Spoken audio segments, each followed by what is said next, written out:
मतलब ये उनने पढ़े नहीं ना, लिखा तो सब कुछ होंगे महाराज जी, ऐसा नहीं है, लेकिन वो अनजान बन रहे हों अब तब वो पढ़ के क्या होता है आग्रह के अनुसार ही अर्थ लगाते जाते ना, कुछ भी लिखा हो। जो स्पष्ट दे रहे हैं कि जो है तो है, अभिनय तो करते हैं। सत्याग्रह के प्रति उत्तम प्रवृत्ति करता है। उसे वह मोक्ष तथा उसके फलस्वरूप सुख प्रदान करता है। जिन मार्ग में चैत्यग्रह को षटकायिक जीवों का हितकारी कहा गया है, छेयी बंधम मोक्षम चैत्यम चैत्यग्रहम बंधम अष्ट कर्म बंधम करोति। पाप कर्म उपार्जनम कारयति, पाप कर्म का उपार्जन कराता है। पुनश्च किम करोति मोक्षम सर्व कर्म क्षय लक्षण मोक्षम से करोति। सर्व कर्मों का क्षय है लक्षण, जिसका ऐसे मोक्ष को भी करता है।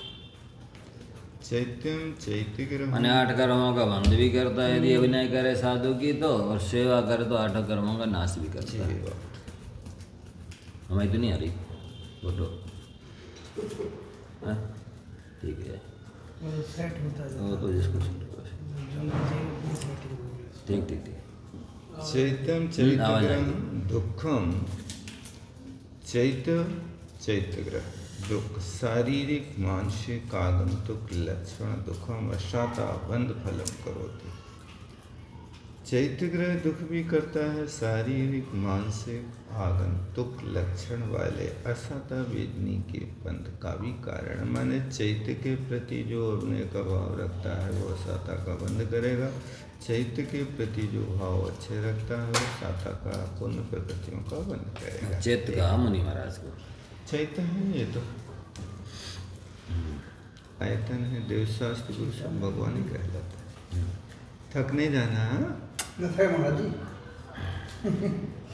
सुखम च दुखम च मोक्ष फलम परमानंद लक्षणम करोति। बैठ जाओ आप तो सुनो शांति से। लगा ना भाई, सुनो अभी कोई है तो है नहीं सुनने वाला, अपन लोग तो हैं। बैठ जाओ आप तो सुनो। कैसे ये कर लेता है, ये क्या है, क्यों ये कर लेता ना, ये तो पूरी आवाज आ रही होगी उसमें, आप तो बैठ जाओगे, फिर नहीं है सुनने वाला, ये कर लेता है क्या? श्री की भी आवाज आती है। कस्य तद्वयम करोति।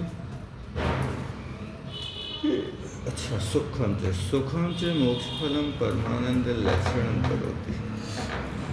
कस्य तद्वयम करोति, ये दोनों कैसे करते हैं? अपयंतस्य अर्पयता पुरुषस्य, अर्पयता पुरुषस्य। का क्या अर्थ है? अपि असंयत, असंयत से नहीं है संयत महाराज। अपि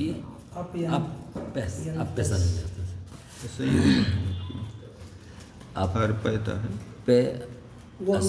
पे असंयत से अर्पयता। हाँ अर्पयता जी। तो इसकी कर रहे होंगे जी, अर्पयता पुरुष से मैंने परमात्मा के लिए जो समर्पित पुरुष है वो तो मोक्ष परमानंद को पाएगा, और जो अर्पित नहीं होगा समर्पित वो अष्टकर्म का बंध करेगा। शोभनम, आपको लू लग रही है तो ऐसे बैठे ना आप लोग, तो यहाँ छाया रहेगी, पुस्तक बहुत धूप में प्रकाश में रहेगी।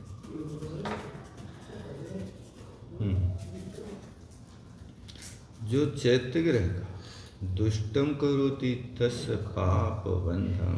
अर्पयता का अर्थ वहाँ समर्पण लगाना, और हाँ जब समर्पित रहता है देवशास्त्र के वो लिए, परमानंद को प्राप्त करता है।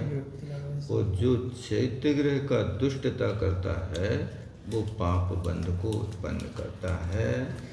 इति उत्पद्यते यह चैत्यग्रह सुष्ठु जो चैत्यग्रह का सुष्टु अच्छी तरह से करता है, शोभनम वृद्धाति तस्य पुण्यम उत्पद्यते, उस पुण्य के आधार से मोक्ष, मतलब उसके लिए पुण्य उत्पन्न होता है। जो अच्छा करता है उनके प्रति उनको पुण्य बंध होता है, उसके आधार से उसको मोक्ष मिलता है। पुण्य करेगा तो तत्फले यथा संभवम दुखम सुखम च भवति इति भावनीय। उसके फल स्वरूप यथा संख्य क्रम से सुख अथवा दुख होता है, ऐसा जानना चाहिए। चैत्यग्रहम जन्मार्गे श्रीमद्भगवत सर्वज्ञ वीतराग शासने वर्तते। चैत्यग्रह जन्मार्ग में श्रीमद्भगवत सर्वज्ञ वीतराग भगवान के शासन में जो प्रवृत्ति करता है, को मिथ्या दृष्टि पापियान तल्लोपयति। मिथ्या दृष्टि कौन है?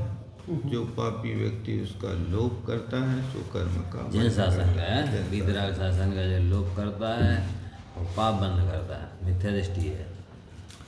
यह चैत्य ग्रहम से न मानियति। जो चैत्य को यानी चैत्य ग्रह को नहीं मानता है सो महापापी है। अतएव चोक्तम गौतमी ने भगवता, जैसे गौतम स्वामी ने कहा है, यावन्ति जन चैत्यानि विद्यन्ते भुवनत्रये तावन्ति सततं भक्त्या परित्रणमाम्यहम्। अच्छा, भुवनत्रये यावन्ति जन चैत्यानि विद्यन्ते। इन तीनों लोकों में जितने चैत्य हैं, तावन्ति उन सबको सततं लगातार भक्त्या त्रिपरित्तेत, उन तीन परिक्रमा दे करके मैं उनको नमस्कार करता हूँ। बहुत अच्छा। हिंदी पढ़ना क्या? अभी क्या कठिन है इसमें? क्या नहीं आपको समझ में आया बताइए। ठीक है, सब आ गया। फिर क्यों डबल समझ लगा? चैत्यग्रहम षटकाय ककाया नाम, काई का नाम करना चाहिए था। चैत्यग्रह षटकायों का, षटकायिक जीवों का हित करने वाला होता है। स्वर्ग मोक्ष का कारक कहा है, जिनागम में प्रतिपादक। चैत्यग्रहार्थम या मृतिका खनते सा काय योगी ने उपकारम चैत्यग्रह सोहम उपहरती तीन पारंपरिक स्वर्ग मोक्ष। जो जिनायतन को बनवाने के लिए मिट्टी भी खोदता है, सा काय योग से उपकार करता है। चैत्यग्रह बनवा करके पुण्य का उपार्जन करता है, सा परंपरा से स्वर्ग मोक्ष को प्राप्त कर लेता है। तन्न यद जलम चैत्यग्रह से कार्यम आयाति तदवत् तदपि सौभाग भवति। कहते जो पानी मंदिर के लिए काम में आता है वो भी शुभ कार्य को प्रदान करने वाला होता है। मतलब मिट्टी पानी आदि में जो भी जीव है उनको भी पुण्यबंध होगा। क्योंकि इनने छह काय हेयम कर्म कहा ना, उस छह काय के हित करने वाली की बात यहाँ पर कही जा रही है। सहयोगी हो रही है।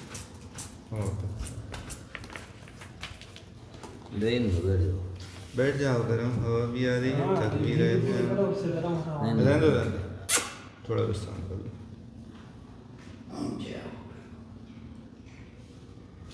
और फिर क्या कहते देखो, यत् तेजो अग्नि चैत्यग्रह निमित्तम प्राज्वल्यते तदपि तत्सोहम लभते। अग्नि का भी प्रयोग यदि मंदिर के लिए कर रहे हैं तो वो शुभ के निमित्त हो रहा है। बहुत अच्छा। जो पानी गर्म करना, ये करना, वो करना, अभिषेक के लिए है। एक मिनट इसको बंद कर लिए। ये धूप अंगार हवी पकाने के लिए उत्क्षेप करके निक्षेपण किया जाता है, सो वह भी शुभ प्राप्त होती है। जो वनस्पति पुष्पादिक चैत्यग्रह की पूजा के लिए लूयते छेदे जाते, काटे जाते हैं, वे भी काय योग के माध्यम से पुण्य का उपार्जन करते, उनको भी शुभ होता है। जैसे उत्तम से कहा है, फूल पुकार ही भागिया कहियो जन हम चेसी धम्मी को नावयो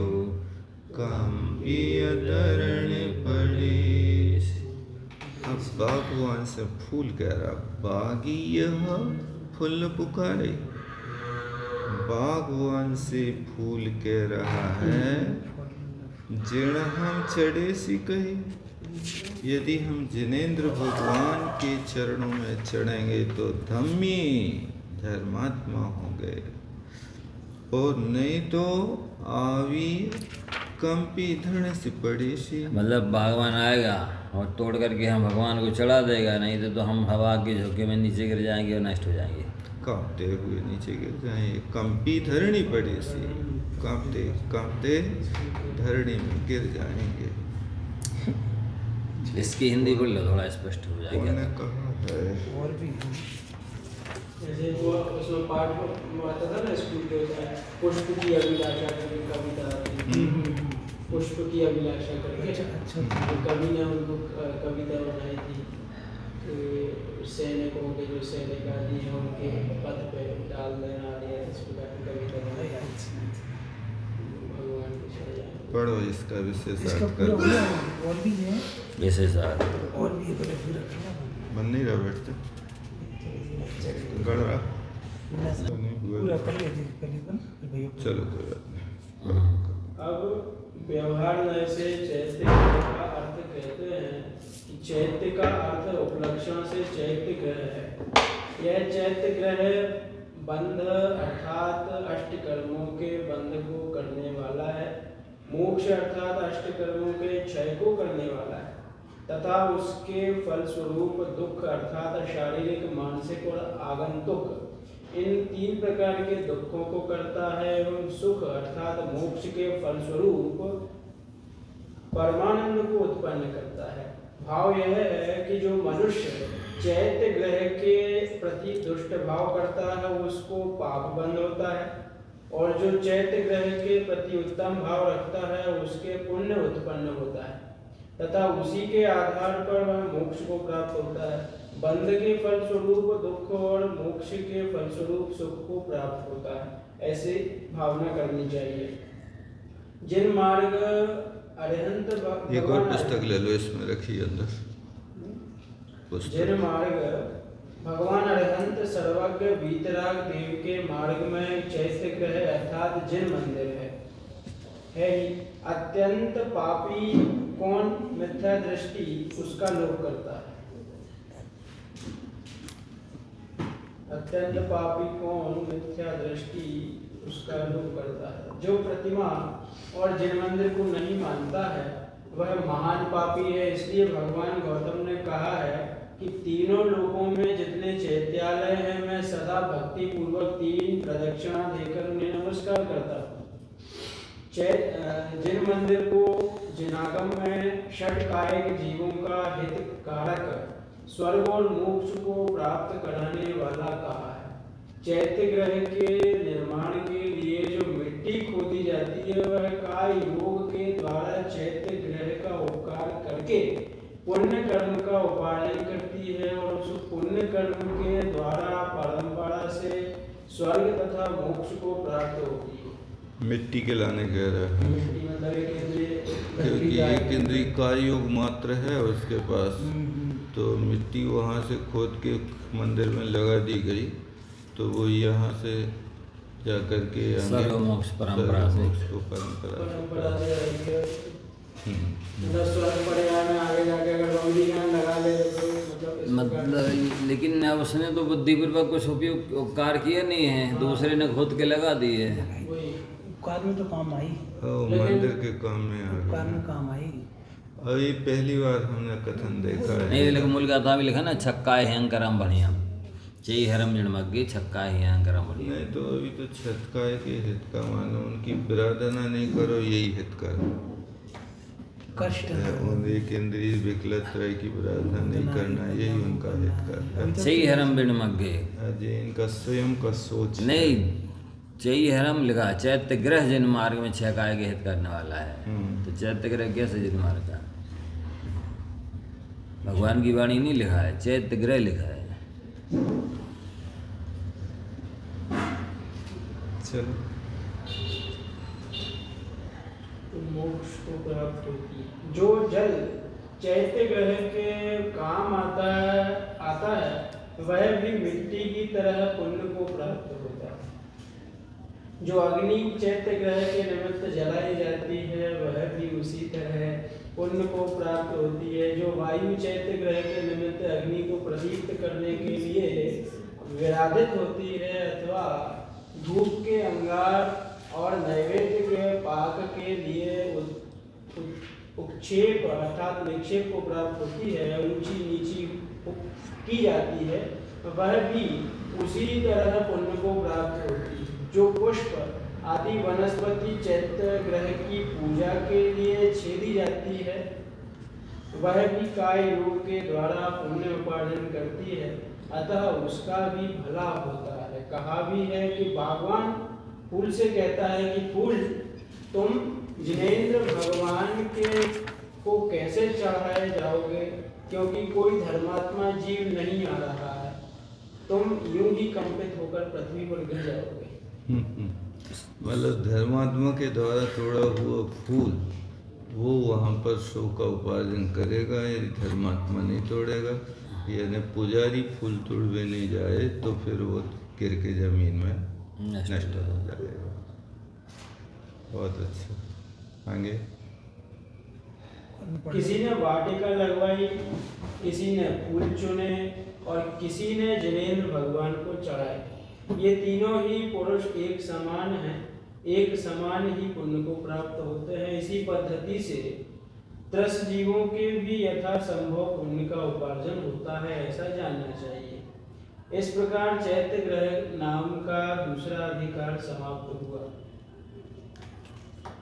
इस प्रकार षट प्रावृत की एक संस्कृत टीका अन्य आचार्य कृत है जो अत्यंत संक्षिप्त है। आदि अंत के पत्र न होने से कर्ता का नाम विदित नहीं हो सका। श्री अतिशय क्षेत्र चांद खेड़ी की प्रति है, संपादन की प्रतियों में ग नाम से उपयुक्त है। उसमें इस गाथा की टीका इस प्रकार दी हुई है कि चैत्यम बधम मोक्षम दुखम न पुनः सौख्यम अल्पकम तस्य जिन मार्गे चैत्यग्रहम षट्काय हित करम गणितम कथितम। इसका अर्थ ऐसा जान पड़ता है कि जिस मुनि के बंधन मोक्ष अर्थात छूटना अल्प है, अत्यंत तुच्छ है, हर्ष विषाद के कारण नहीं है, उस समभावी मुनि की आत्मा चैत्य ग्रह है। यह चैत्य ग्रह जनागम में छह काय के जीवन का हितकारी कहा गया है। मेरी बुद्धि में अपयम तस्य की छाया अप्रयातः आती है और उसके आधार पर गाथा का अर्थ ऐसा जान पड़ता है कि बंधन और मोक्ष के प्रति विषाद और हर्ष को प्राप्त न होने वाले मुनि की आत्मा चैत्य ग्रह है। चैत्य ग्रह जनागम में छह काय के जीवों का हितकर कहा गया है। जी यहाँ टिप्पण 2 नंबर में वो लिखा है, जिस मुनि के बंधन मोक्ष छूटना अल्प है, तदंत तुच्छ है, हर्ष विषाद के कारण नहीं है, उस संभावी मुनि की आत्मा लिखा है कि इस गाथा के पूर्वार्ध में आए हुए अपयंतस्य पाठ की छाया पंडित जयचंद्र जी ने आत्मकम तस्य ऐसा स्वीकृत कर गाथा का अर्थ निम्न प्रकार किया है कि जाके बंध और मोक्ष बहुरी सुख और दुख ये आत्मा के होए, जाके स्वरूप में होए सो चैत्य कहिए। जाते चेतना स्वरूप होए ताही के बंध मोक्ष सुख दुख संभव है। ऐसा जो चैत्य का ग्रह होए सो चैत्य ग्रह है। जो जिन मार्ग विषय ऐसा चैत्य ग्रह छह काय का हित करने वाला होए सो ऐसा मुनि है। सो 5 थावर और त्रस में विकलत्रय और असैनी पंचेंद्रिय ताई केवल रक्षा ही करने योग्य है। ताते तिनकी रक्षा करने का उद्देश्य करे है तथा आप तिनका घात न करें स्वयं तिनका हित यही हित है। बहुरी सैनी पंचेंद्रिय जीव हैं तिनकी रक्षा भी करें तथा तिनको संसार से निवृत्ति रूप मोक्ष होने का उपदेश करें। ऐसे मुनिराज को चैत्य ग्रहण करिए। ये प्रसंग तो मुनिराज से चल रहा था ना। मतलब इनने ये है कि टीकाकार ने थोड़ा सा जैसे सुरसागर जी ने हट के अर्थ लगा लिया थोड़ा सा ये बीस पंथ के समर्थन खोने के कारण। और ये विषय जो जयचंद जी छावड़ा ने रखा है वो प्रसंग चल रहा है। उनका अभिप्राय है कि यहाँ 6 काय के जीवों की आप रक्षा करो, न कि उनको खोद करके मंदिर बनाओ। ये इनका अभिप्राय है जयचंद जी का। नहीं, मूल में मुनिराज के लिए किन किन शब्दों से कहा गया है तो उन शब्दों की व्याख्या चल रही जी है। है प्रसंग मुनिराज का था। अब बीच में ये चैत्य लिया है, मंजिनाला लिया है। ये टीकाकार यहाँ पर जो चैत्य बना रहे मिट्टी का बना करके उसमें 6 काय के जीवों को लगा करके इनके लिए हितकारी बना रहे हैं। लेकिन वास्तव में देखा जाए तो जब कभी भी किसी जीव का हित होगा तो स्वबुद्धि से होगा। कोई मिट्टी को खोज करके यदि वहाँ पर मंदिर में लगा और मिट्टी का भला हो जाए, ऐसा हो नहीं सकता है।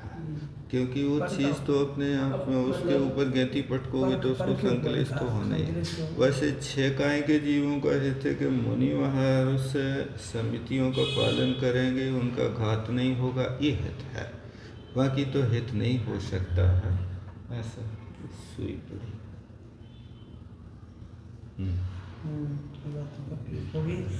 बात करें तो संकलित परिणाम तो होते हैं, किसी के भी होते हैं। मुनि महाराज जी का प्रसंग है। ये बोध प्रावर्त है ना, तो बोध प्रावर्त के ने 11 अधिकार बनाए हैं। तो उन 11 अधिकारों में 11 तरीके से मुनि महाराजों को यहाँ कहा है। 11 नामों से बोला है। 11 नामों से कहा गया है।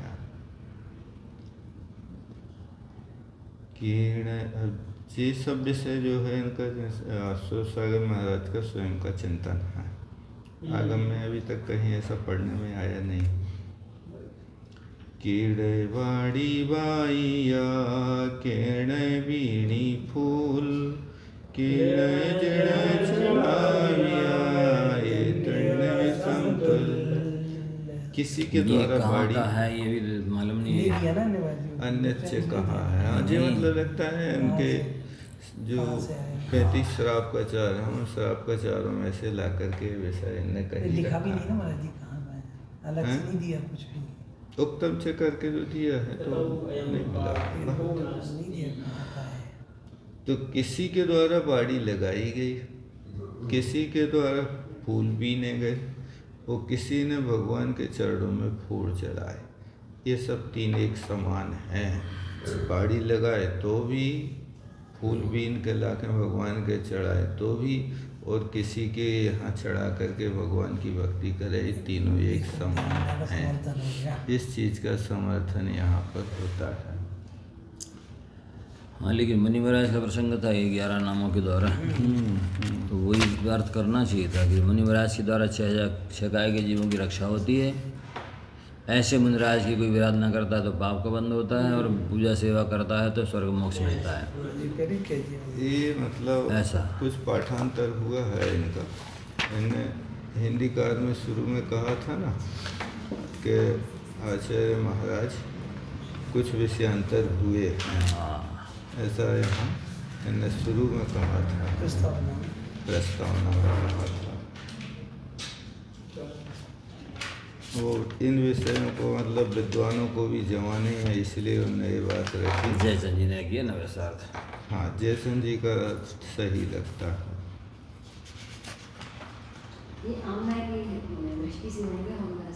अजय आमना वही के हैं। नहीं, लेकिन समझने में फिर हो गया होगा।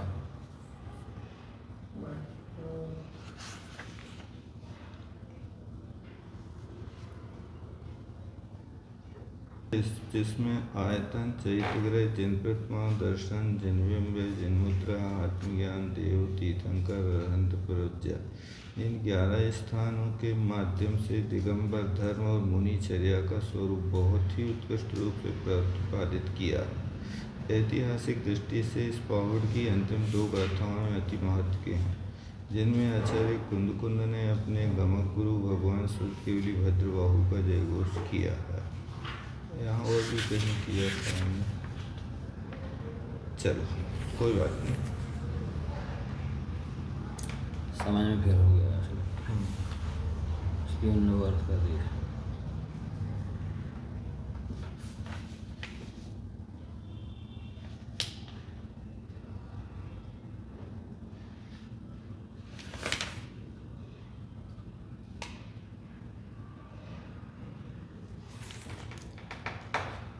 आगे कहते हैं तथा तृषानामपि यथा, क्या है गद्य है कैसे पूरा हो गया था ना, इसलिए हो गया ये भी।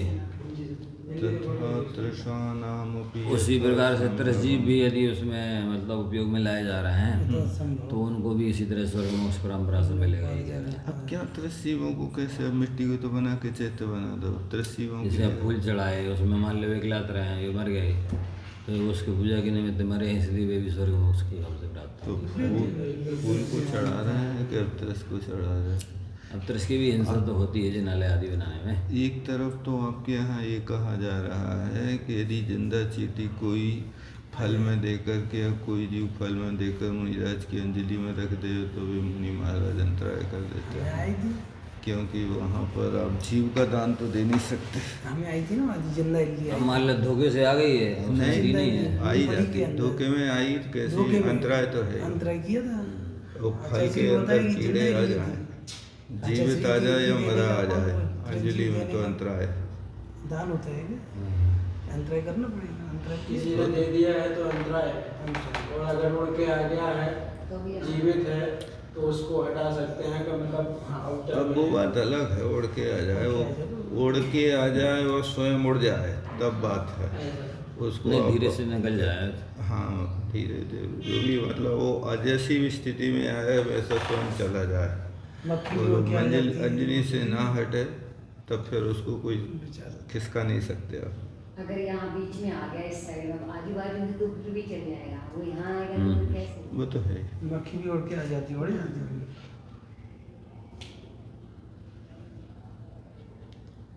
कुछ प्रसंग विचारणीय है। अब जिन प्रतिमा का वर्णन करते हैं, मतलब मुनि महाराज को जिन प्रतिमा नाम से भी कहा गया है। अब यहाँ जंगम और अजंगम के भेद से कर रहे हैं। जो अजंगम होगा वो चैत्य जो होगा अचेतन भी हो सकता है। जंगम मतलब शरीर के साथ, जंगम का अर्थ चलने वाली जो होती है, अच्छा, चलने वाले मुनि महाराज हैं, केवली भगवान है, भी जंगम प्रतिमा कहलाता है। अजंगमम जंगम नियंत्रम यथा तथा जीवदत्तम शरीरम, तो अजंगमम जंगमम, जंगम आत्मा है, अजंगम शरीर है। उस अजंगम को जंगम नहीं, जो आत्मा ले जाने वाली होती है, उसके साथ में वहाँ कथन किया है नियंत्रम, ये उसको ले जाने का यंत्र है। सपरम जंगम देहा, सपरा जंगम देहा, शरणाने सुत चरणाम, निगंत वीराया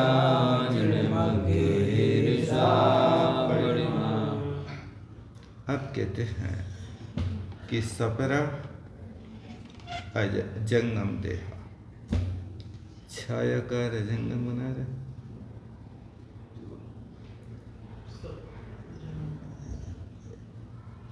स्व और पर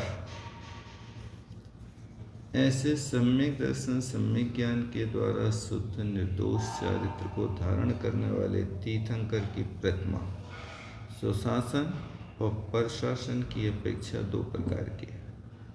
अजंगम रूप है, गति रहित, और निर्ग्रंथ तथा बीतराग जिन मार्ग में ऐसी प्रतिमा मानी गई है। ऐसे स्व और पर अजंगम रेहा। दर्शन ज्ञान शुद्ध, तो इन्हें दर्शन ज्ञान से शुद्ध जंगम है तो स्वजंगम है, और पर शासन के साथ में दर्शन ज्ञान से विहीन है तो वो वहाँ पर सुख का कारण नहीं है।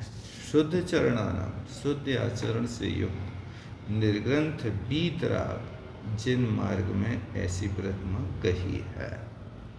सम्यक दर्शन और सम्यक ज्ञान के द्वारा शुद्ध निर्दोष चारित्र को धारण करने वाले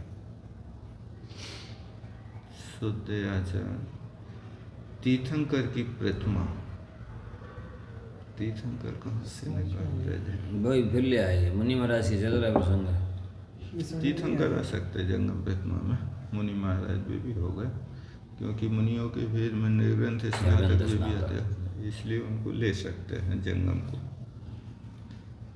तीर्थंकर प्रतिमा सुशासन और प्रशासन की अपेक्षा दो प्रकार की है। अजंगम रूप है, गति रहित है, निर्ग्रंथ तथा वीतराग ऐसे जिन मार्ग में प्रतिमा कही गई है। जंगम शब्द अगर बनाए हुए संस्कृत से तो गंभीरी धातु से, गंभीरी धातु से बनता है। गतव है और ऊपर उपसर्ग में तो ऐसे उपसर्ग नहीं कहलाता जी, ये अगंत प्रक्रिया से इसका प्रयोग कर लिया जाता है। अजंगम जंगम, जैसे चिकी सती बनता है ना, ऐसे इसके साथ में उसके भिन्न रूप बन जाते हैं, परिवर्तन हो जाता है। तो उसको पंचम हो जाएगा। अजंगम जंगम आता तो संस्कृत में भी आता।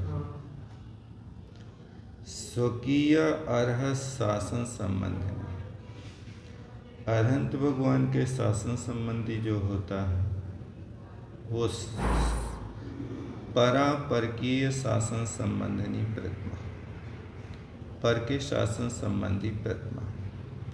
स्वकीय शासन की जो प्रतिमा सा उपादेय जानना और पर की प्रतिमा हे जानना वंदना के योग्य नहीं है, अथवा सपरा स्वकीय शासन में भी जो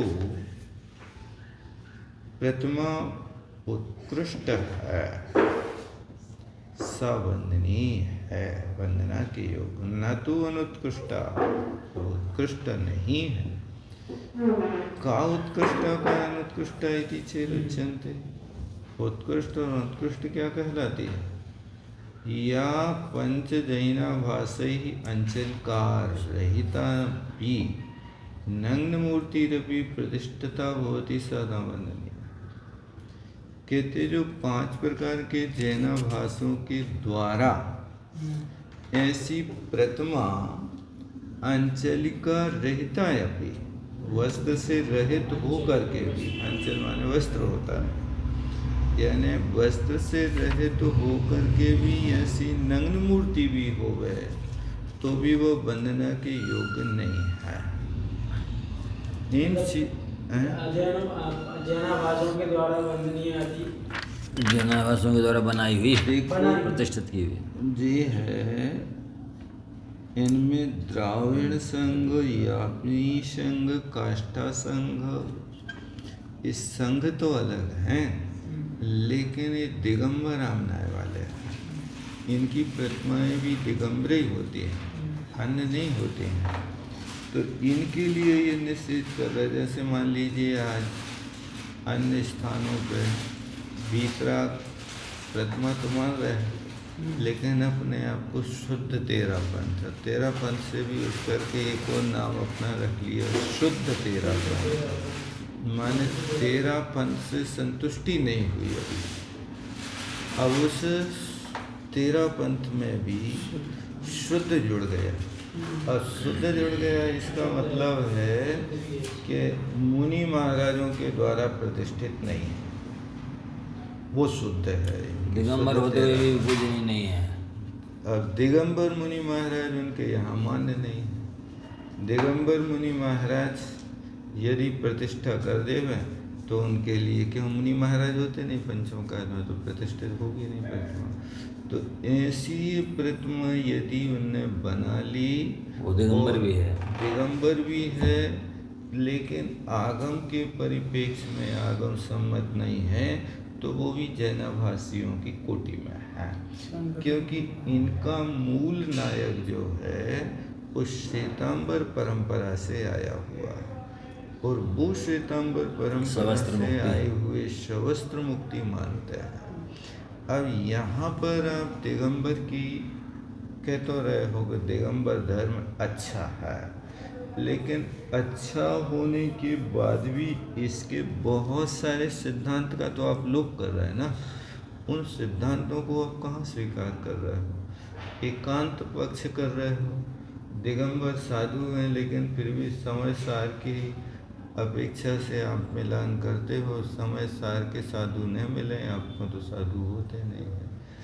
ऐसी परिस्थितियों में जो मत चल रहा है उस मत के अनुसार इसको भी जैनाभास की कोटि में लिया जाता है, ऐसा उसमें जानना।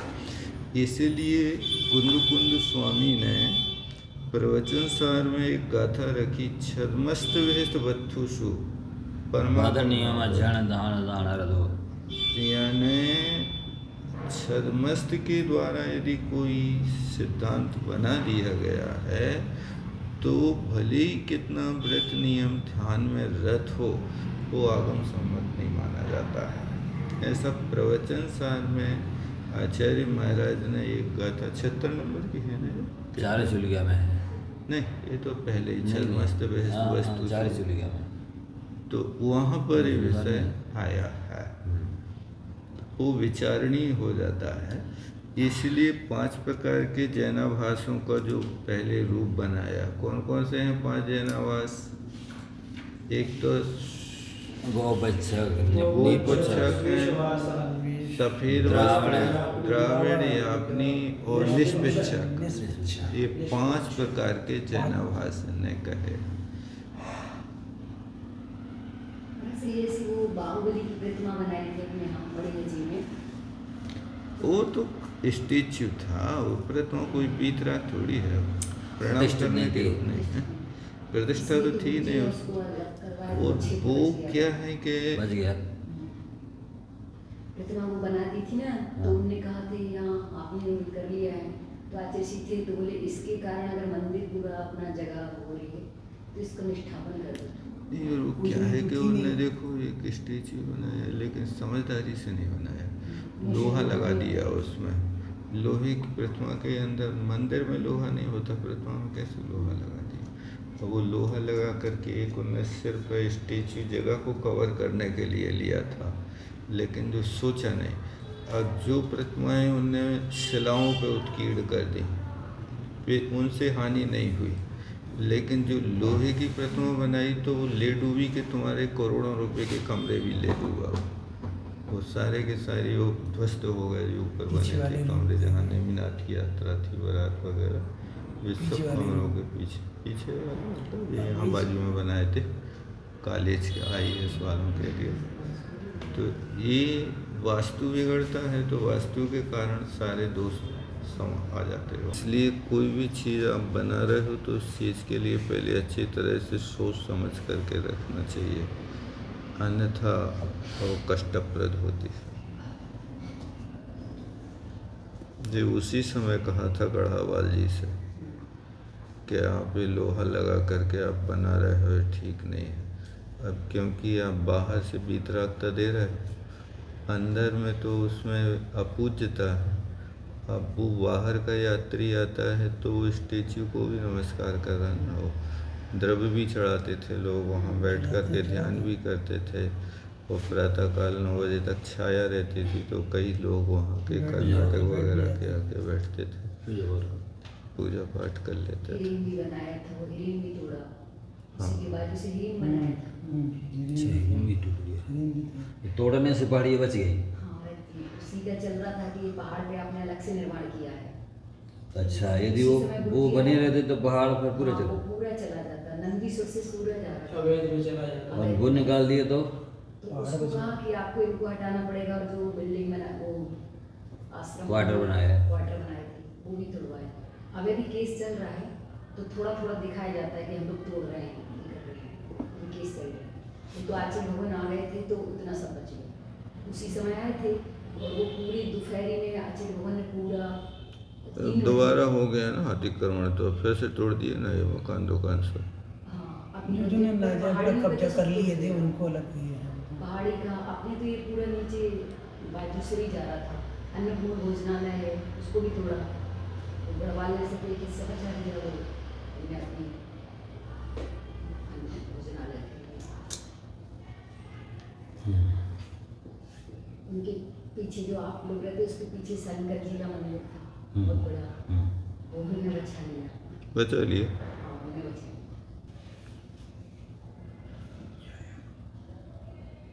इनने यदि नग्न मूर्ति भी प्रतिष्ठित कर दी तो वंदना के योग्य नहीं है। नार्च चर्च अर्चनीय पूजा की। नग्न मूर्ति अपि प्रतिष्ठिता भवती सा न वंदनीय। हाँ, या तो जैनाभास रहित ही, और जो जैनाभास से रहित साक्षात अरहंत संग से प्रतिष्ठित है, उसके चक्षु और स्तन आदि विकार से रहित। अच्छा, ये भी लगाते क्या? वो लोग स्तन लगाते ना उस पे, आंखें तो लगाते हैं, लेकिन आंखें लगाते हैं, कुछ सीना भी लगा और देते हैं। अलग से। मतलब ये लगता है कि अब मल्लीनाथ भगवान की मूर्ति कोई स्त्री के वेश में मानते हैं, तो शायद ये इसकी भी कल्पना करते होंगे। स्तन वगैरह समी सकी स्तन आदि सुविकार रहित नंदी संग, सैन संग, देव संग, सिंह संग, समुपन्यस्ता इनके द्वारा उपस्थित की गई, बनाई गई, प्रतिष्ठित की गई प्रतिमाएं वंदनीय नहीं है। सवंदनीय ना का नहीं, वो शुरू में जैनाभास नहीं रहता ही है ना। ये तो जैनाभास रहित हो गए, तो ये सब हाँ, ये दिगंबर सब में आ पूजनीय के गए, लायक। ये पूजनीय हो गई ये। इसलिए यहाँ कहा, ऊपर की पंक्ति में कहा ना, या तो जैनाभास रहता, रहता ही। जो जैनाभास से रहित हैं वे, जे मतलब दिगंबर रामनाय में है। नंदी संघ, सैन संघ, देव संघ, सिंह संघ, हाँ। इनने यदि इनकी प्रतिष्ठा कराई है तो ये वंदनीय है। मतलब ये जो दोष बताए हैं विकार से रहित और जनाभास से रहित, इन संघों के द्वारा प्रतिष्ठित। तथा चोक्तम इंद्र नंदी भट्टारकेण चतुसंग संहिताया जैनम बिंबम प्रतिष्ठितम नवीना परसंगीय यतो न्यास विपर्यया। अब कहते हैं चतुसंग संहितायाम, ये 4 संघ बना दे, नंदी संघ, सैन संघ, देव संघ, सिंह संघ। इन 4 संघों के द्वारा यदि प्रतिष्ठित की हुई प्रतिमा है तो नमित नमस्कार करना चाहिए। अपर संघी नामित, अपर संघ के द्वारा यदि बनाई गई है तो वहाँ न्यास विपर्य, क्योंकि इसकी प्रतिष्ठा ही विपरीत हो गई, इसलिए उनके लिए नमस्कार। काष्ठा संघ आदि वाले काष्ठा से छोड़ दिया है ना, नंदी संघ, शयन संघ, देव संघ, सिंह संघ।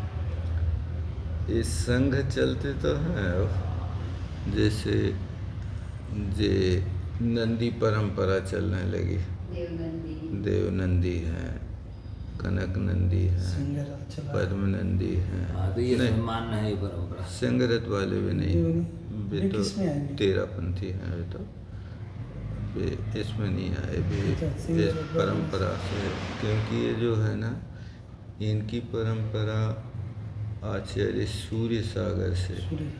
अब कहते हैं चतुसंध्या, जो मनुष्य इन 4 संघों में भेद भावना करता है। संध्या में नहीं, संख्या में होना चाहिए। चतुसंख्या,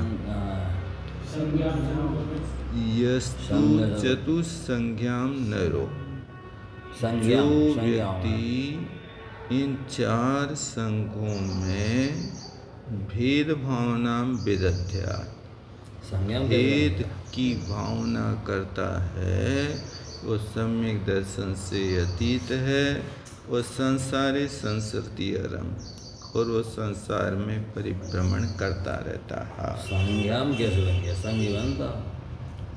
अब जिस चतुसंघ, सिंह संघ, टिप्पण में क्या लिखा है? भद्राहु पट्टे गुप्त गुप्त आचार्य तस्य त्रीणी नामानि। भद्रजाहु बाहु के पट्ट पर गुप्त गुप्त आचार्य हैं, उनके 3 नाम हैं। गुप्ति गुप्ताचार्य, रहद्वली आचार्य, विशाखाचार्य। ऐसे ये तीनों एक ही नाम बाजते हैं, एक ही व्यक्ति के नाम है, एक ही साथ आचार्य के। तस्य चत्वारः शिष्या, उनकी 4 शिष्य थे। येन सिंह गुफायाम वर्षायोग धृता स सिंह कीर्ति, जिनमें महाराज ने सिंह की गुफा में वर्षायोग किया, वो सिंह कीर्ति नाम से जाने गए। तेन सिंह संघ बन गया। अच्छा, उनके द्वारा स्थापित संघ का नाम सिंह संघ है। और नंदी वृक्ष मूले, नंदी नाम के वृक्ष के मूल में जड़ मतलब नीचे जिन्होंने वर्षायोग किया सो माघनंदी, ये माघनंदी आचार्य थे। तो तेन नंदी संघ स्थापित, उन्होंने जो इस संघ की स्थापना की उसका नाम नंदी संघ, नंदी संघ हो गया। इन सेन नाम तृणमूल वर्षायोग धृता, और जिन्होंने सेन नाम के तृण के मूल में, तृण कोई होगा ये वृक्ष, सेन नाम का वृक्ष है, उसके मूल में वर्षायोग किया था, सो उनका नाम बृहस्पति था। और उनके द्वारा स्थापित जो संघ है वो सेन संघ कहलाया। तो यो देवदत्ता वेश्यागृहे वर्षायोग स्थापित बान, और जिन साधु ने देवदत्ता नाम की वेश्या के घर में वर्षायोग स्थापित किया था स देवचंद्रा, वो देवचंद्र नाम से जाने जाते हैं, और उनके द्वारा स्थापित संघ का नाम है देव संघ। सिंह संघे चंद्र कवाट गच्छे, सिंह संघ में चंद्र कवाट नाम के गच्छ में, काणूर गणे, काणूर नाम के गण में, चत्वारी नामानी 4 नाम हैं। सिंह कुंभ आश्रव सागरा, सिंह कुंभ आश्रव और सागर। नंदी संघे पारिजात गच्छे बलात्कार गणे चत्वारी, नंदी संघ में पारिजात नाम के गच्छ में, बलात्कार नाम के गण में, ये 4 नाम हैं, जो कि एक नंदी है, एक चंद्र है, एक कीर्ति है, एक भूषण है। तथा नंदी संघे सरस्वती गच्छे सेन संघे, नंदी संघ में, सरस्वती गच्छ में, सेन संघ में, पुष्कर गच्छ में, सूरस्थ गण में, ये 4 नाम उनके हैं। कौन कौन से हैं? तो कहते सन, राज, वीर, भद्र और देव संघ। और पुस्तक गच्छे देशी गणे चत्वारी नामानी, पुस्तक नाम का जो गच्छ है देशी गण कहलाता है, वो भी 4 नामों से जाना जाता है, देव, दत्त, नाग और तुंग। बहुत अच्छा जी इतिहास बनाया इन्हें। टिप कह दिया ब्रैकेट में काटी, कारे तुम काटी, टीका का नाम है कोई। न्यास विपर्यस्तु गुरु वचनादेव गंतव्य, न्यास की विपरीतता गुरु के वचन से ही जानी जाती है। तथा चोक्तम तैसी वीर नंदी शिष्य के पदम नंदी आचार्य ने बिंबादलोन्नति यवोन्नति में विभक्त्या कारयन्ति जिन सद्मदिना कृतं च पुण्यं तदीयमेव भागपि नैव सक्ता वक्तुं परस्य किं कारयितुं द्वयस्य। ये परमनंदी आचार्य ने परमनंदी पंचमी शतिका में ये श्लोक रखा है कि ये भक्त्याः बिंबा दलोन्नति, जो जिनेन्द्र भगवान के मत में बिंब दल, बिंब कुंदरू होती है ना, कुंदरू के पत्ते के बराबर, कुंदरू के पत्ता कितना बड़ा होता कुंदरू का पत्ता, तो कुंदरू के दल माने पत्ते के बराबर, उन्नत माने ऊंचा, जिन सद या जिना कृतिम कारणते, बता रहे दोनों उसी के साथ लगाना है। यवोन्नति बराबर लगाना फिर जना करते हैं। हाँ, और दल्लोन्नति बराबर जिन सब। यवोन्नतिमेव भक्त्या, और यवा के दाने के बराबर जिनेंद्र भगवान की प्रतिमा विराजमान करता है। यानी बिंब कुंदरू के पत्ते के बराबर ऊंचा मंदिर हो बनवाया। और जवा के दाने की बराबर उसमें प्रतिमा विराजमान की हो, ऐसी प्रतिमा को भक्ति से जो कार्यंती बनाते हैं, बनवा दे। तदीयम यह पुण्यम, उन लोगों के पुण्य को सरस्वती बागपि नैव शक्ता, सरस्वती कोई भी वचनों से कहने में समर्थ नहीं है। परस्य वक्तुम किम कार्य तुम द्वेष, सरस्वती भी समर्थ नहीं, फिर दूसरा कैसे कह सकता है? कैसे कह सकता है। इतना पुण्य बंद कर ले। यही कारण है कि पुराने जमाने में छोटे छोटे से मंदिर में भगवान विराजमान हो जाते। छोटे छोटे भगवान। यहाँ पर भी एक भगवान है मंदिर में, उसी मंदिर के भीतर भगवान विराजमान है। वही मंदिर है, वही प्रतिमा है। जैसे कुछ स्थानों पे देखने मिलते चरगुआ हैं। में देखा ना, चरगुआ में था। चरगुआ में वो तो काफी बड़ा था।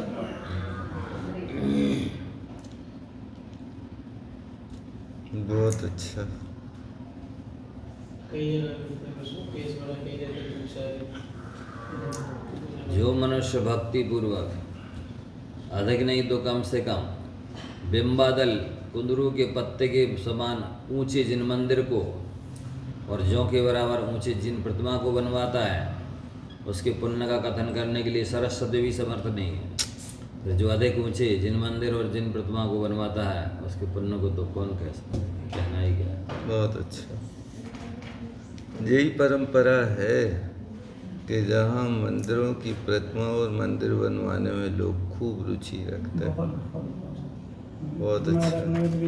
अब कोई कहते हैं कि इतने भगवान बनाए, कौन कौन सा आया है, कौन क्या करे। अब देखो कौन से लोगों को संभालना पड़ता है। ये तो लोगों की कहना कि कौन से उनके लाने रोटी बना के खिला रहे हो। पूजा करना। घर में 16-16 बच्चा पैदा करते हैं, उनके लिए नहीं कहते। मंदिर में भगवान विराजमान है, उनके लिए ये सब बातें पूजा करते करने हैं। वाले नहीं है, अभिषेक करना है। अरे तो पूजा करने के लिए 108 प्रतिमाएं जिनमें में विराजमान है, तो का 108 पुजारी थोड़ी चाहिए उनके लिए। वे तो जितनी प्रतिमाएं हैं व्यक्ति करता रहता, होता रहता, परंपराएं चलती रहती हैं। इसमें क्या करना देख लो। चाहिए। ये कुतर्क माना जाएगा। मतलब अकृत्रिम सोच अपना। चैत्यालयों में 108 कम से कोई है ही नहीं। एक प्रतिमा वाला सिर्फ चैत्य मिलेगा तो गंगा सिंधु कुंड में मिलेगा। पुण्य में मिलेगा। बाकी जितने भी चैत्यालय में विराजमान हैं, वे चैत्यालय में सब 108। अब वहाँ जिन बिंब हैं, वहाँ तो 108 द्रव्य, मंगल द्रव्य रखी हैं। एक जिन अब मंदिर उनको समान कोई कहे कौन मांजेगा, कौन साफ करेगा। 108 धूप घट रखे हैं, कौन धूप खेने आएगा। हम तो सुगंध दशमी में खे लेते हैं। ये सब बातें चलती नहीं, ये प्रमाद है। देवता लोग करते हैं। इतिहास एक प्रतिमा से संबंधित 108 मंगल द्रव्य। एक एक प्रतिमा। दीपक का उल्लेख नहीं आता, लेकिन कहीं पढ़ने में धूप घट अखंड दीपक। अब वो रत्नमयी दी, क्योंकि प्रतिमाएं हैं ना रत्न की, इसलिए रत्नमयी प्रतिमाएं स्वयं दे दीप्यमान है। उनको अलग से दीपक की जरूरत ही नहीं है। नहीं तो कथन कहीं तो आता शास्त्र में। नहीं तो यही तो है, यही तो है ना कि वहाँ पर जो प्रतिमाएं हैं कोटि शशि भानु नहीं, कृत्रिम जिनालय की बात कर रहे हैं। दीपक वहाँ नहीं है। अब मिट्टी वाला चलेगा नहीं, वो रत्नमयी रखें सो जरूरत नहीं, क्योंकि वो प्रतिमाएं स्वयं रत्नमयी है, इसलिए कृत्रिम दीपक जिनालय की बात कर रहे हैं।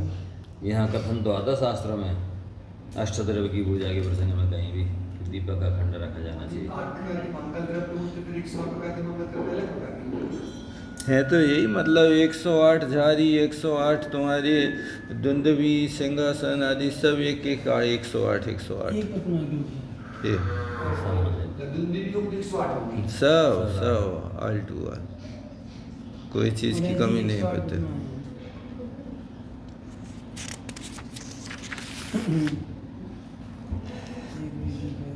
ही तु प्रथमायां वस्त्राभरणादि कुर्वन्ति प्रतिष्ठा वेलायां दधि सक्तु मुखे वदनन्ति तन्मत् निरासार्थं से गौतमेन महामुनिना पृथ्वी वृत्त मुक्तम। तो कहते हैं जो प्रतिमा के ऊपर वस्त्र या आभूषण आदि धारण करते हैं प्रतिष्ठा वेला और प्रतिष्ठा की बेला में वे दही सतुआ मुख में बांध देते, सत्तु ही है, दही सत्तु मुख में बंधनंती बांध देते हैं। तन मत निरासार्थम, उनके मत का निराकरण करने वाले करने के लिए गौतम स्वामी ने छंद लिखा पृथ्वी व्रत है। जे सब जगह गौतम स्वामी को लेके आ रहे हैं, जबकि ये तो पूज्यपाद स्वामी का है। ये निराभरण विगत राग वेगोदया बहुत वो चैत्य भक्ति का है, चैत्य भक्ति का है ना। यहाँ भी इनने गौतम स्वामी कहा था देखो, जबकि ये भी चैत्य भक्ति का है। चैत्य भक्ति का चैत्र भक्ति मूल प्राकृति है वो कुंद स्वामी का जे भी उसी का है मेरे ख्याल से, है ना। चैत्य यावंती चैत्यानि विद्यन्ते भुवनत्रये तावंती सत्यम भक्ता त्रिपरित, ये भी पूज्यपाद स्वामी का है। जबकि हाँ हो सकता है संस्कृत में इनने बनाई हो। गौतम स्वामी का तो सिर्फ प्रतिक्रमण है, बाकी और कोई दूसरी चीज गौतम स्वामी की नहीं मानी जाती। उसमें भी जो लेकिन संकलन अन्य आचार्य मतलब भक्तियों का है, वो भी पूज्यपाद स्वामी की भक्तियों का संकलन है। निराभरण भासुरम विगत राग वेगोदयान निरंबरम मनोहरम प्रकृतिरूप निर्दोषिता निरायुध सुनिर्भयम विगत हिंसाक्रमा निरामिष सुतृप्तिमत् विविध वेदनानां छया। अब कहते हैं निराभरण 3:15 तो बज गए, गलत नहीं मैंने बहुत लंबा ठीक 2 क्लासें चलेंगी साथ, ध्यान ही नहीं दिया।